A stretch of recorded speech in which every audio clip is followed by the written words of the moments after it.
How to use the Instagram Map feature. And in this video, I'll show you exactly how to use it in a simple step-by-step way. First, open your Instagram app and go to your chat screen. You'll notice a new area where different features appear, and you may see the option for Map there. Tap on it.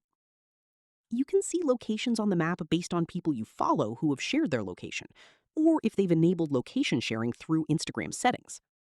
If location sharing is turned on, you may see where your friends or followed accounts are active on the map, but only if they've allowed it, so it's completely privacy controlled.